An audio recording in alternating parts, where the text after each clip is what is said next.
Hey everybody, today I'm here to recommend a couple of short books to break a slump. Let's get started.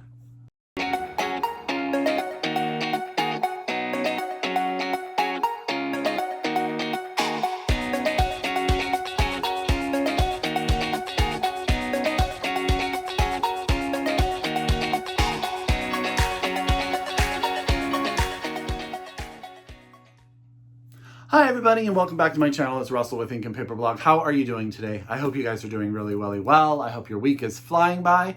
Though it does seem kind of like all of the days are melding into each other. I do appreciate the weekend because I do wake up later. That is the thing that I keep thinking about is on the weekend, at least I sleep in an extra hour and 15 minutes. I hope you guys are doing some great reading, but I know that I personally have been struggling a little bit with my reading in this current environment. So I thought what I would do today is recommend for you 6 short books, 6 short novels that could really just punch your way into a great story and maybe get your reading back on track. So, as always, I encourage you to get out your pen, get out your paper, get out your TBR. However, get out your TBR. Yeah, you should get that out. Get out your Goodreads. However, you keep track of your TBR, because I think that a lot of these books will wind up on there if they aren't there already. And as always, I encourage you to order books from your local independent bookstore and or get these books from your library if you are so inclined. So let's get started. Probably the book that's in this pack that I have talked about the most on my channel is Amelie Nothomb's Strike Your Heart Out from Europa editions. This cover, I know I've seen this picture, but this cover is just great. This is the story of a young girl. Let me grab her name real quick. Diane, and Diane's relationship with other women in her life. So basically it starts with a relationship she has with her mother. Her mother is extremely jealous of Diane, and she decides to do things to sort of derail Diane's relationship with her father and really just not pay attention to her. She winds up having a little brother, and her mother dotes on her little brother and puts all of her energy into it. So Diane, as a young girl, makes the decision she's going to create her own life. And then she does that. She winds up getting into a PhD program where she meets another woman who sort of starts to take advantage of her, and she starts to recognize as not treating her daughter very well. And it's about those relationships and how Diane uses those relationships to create who she's going to be in her life and how she's going to interact with the women that are around her and how they define who she is going to become. I hope that makes sense. I loved this book. I read it in one sitting and I think it is absolutely brilliant. I should say every book in this stack is about 150 pages, if not shorter. Okay, so that's Amelie Nothomb's Strike Your Heart, out now from Europa. That cover is fantastic. Okay, let's go a little Japanese. And this is Junichiro Tanizaki's Devils in Daylight, translated by J. Keith Vincent. I had to hold that up to there because I wasn't going to be able to do that. And I know I did not do justice to his name. But can we take a look at that cover? And this is published by the A New Directions Press, or books. And they are fantastic. And I happened to have read that Mr. Tanizaki, I'm going to try not to say his first name because I can't. Mr. Tanizaki is a very well-renowned Japanese author. Now, this is a book about a man who receives a phone call from his friend. His friend has sort of decided or implies that he has cracked the code of Edgar Allan Poe's The Story, The Gold Bug, and now he can predict when murder is going to occur. And he has an inside line on a murder that is going to occur that night, but they have to get going.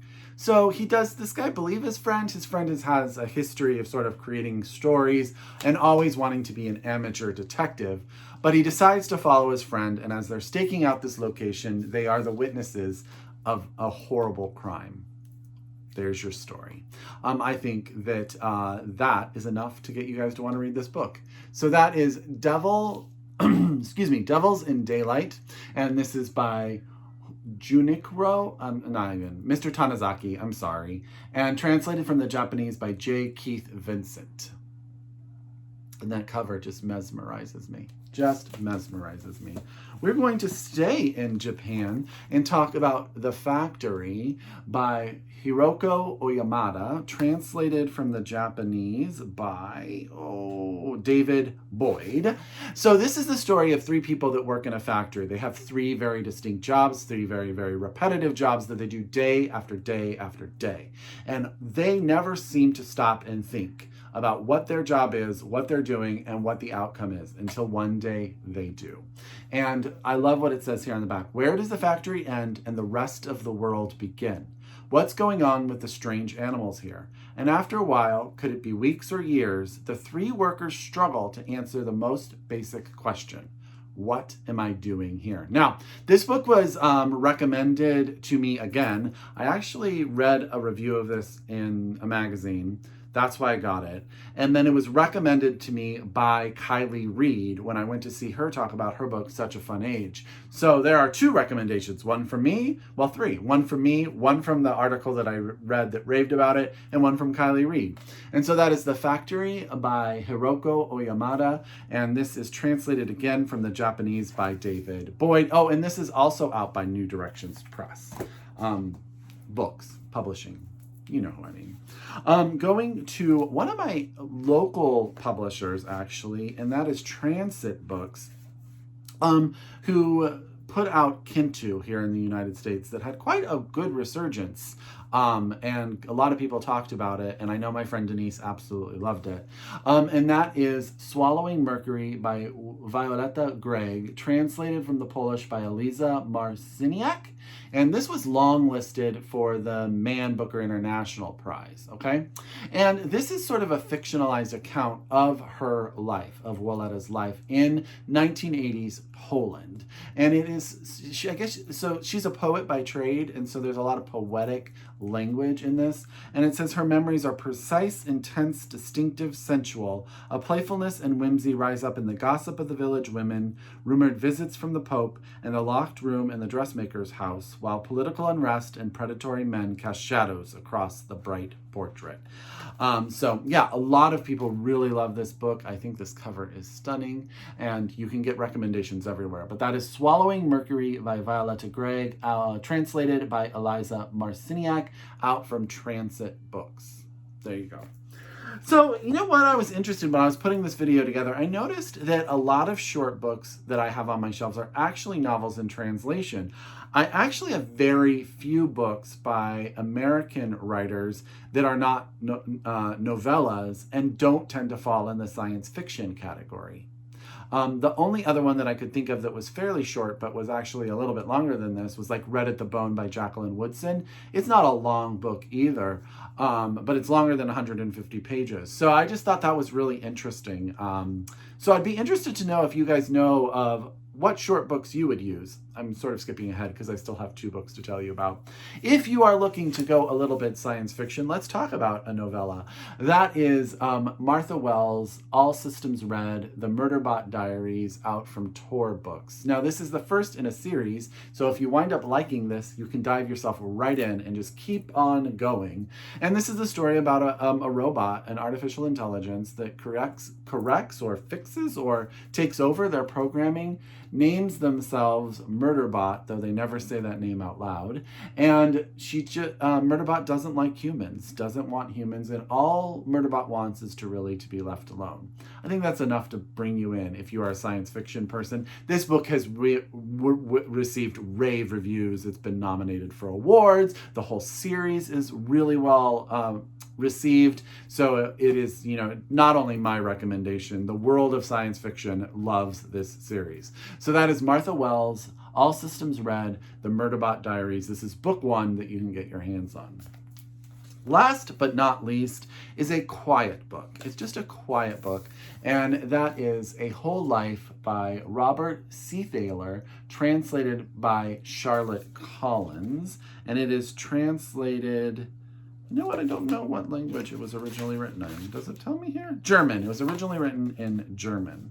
So it's set in the mid-20th century, and it's really the story of one man and the world, the little town and village that he is a part of. Just that cover for a minute. I actually bought this book when I was book shopping with Simon Savage, the only time we've ever been able to get together. So it has a sort of memory for me there. But I read the first part of this, and I'm just going to read it to you because I have a way, it just had a way of bringing me in when I read it in the bookstore. On a February morning in the year of 1933, Andreas Egger lifted the dying goat herder, Jonas Kawasaki, known to all the valley dwellers as Horn Haynes, off his sodden and rather sour-smelling pallet, to carry him down to the village along the 3-kilometer mountain path that lay buried beneath a thick layer of snow. It was a strange intuition that had prompted him to call on Horn Haynes in his hut, where he found him behind the stove, which had long since gone out, curled up under a heap of old goat skins. So that is sort of an introduction to a person who is known in a community, but is he really known to the people that are around there? So that is A Whole Life by Robert Seethaler, translated from the German by Charlotte Collins. And I'm going to hold that up there right here. So that is 6 little books, just 6 little books. If you are looking for something in order to break a reading slump, those are some recommendations from my shelves to your guys' shelves. As always, if you are a return subscriber, I could not do this without you. I want to thank you so very, very much for coming by. If you are new to my channel, I hope you come back. I hope you subscribe and hit that little button so that you can hear everything that I have to say about books. As always, I encourage you to read globally, shop locally, and until next time, I wish you happy reading. Bye!